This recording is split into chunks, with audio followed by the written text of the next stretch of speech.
So guys, for the first method, you want to find Adobe Acrobat, you want to right click on it, and then click on Properties, and then click on Compatibility, and then tick the box, run this program as an admin, and then click on OK.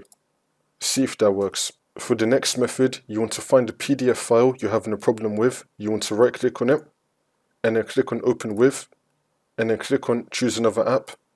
You want to find Adobe Acrobat, click on this, and then click on Always. See if that works.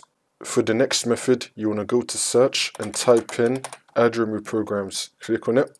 And now once you run this, you want to find Adobe Acrobat. You want to click on the three dots and then click on Modify. And then click on Next. You can try doing a repair first, so click on Repair, click on Next and then repair it. If that's still not working, then you want to click on Remove and you want to remove it. After you uninstall Adobe Acrobat, you want to go to Search and type in Microsoft Store. Click on it.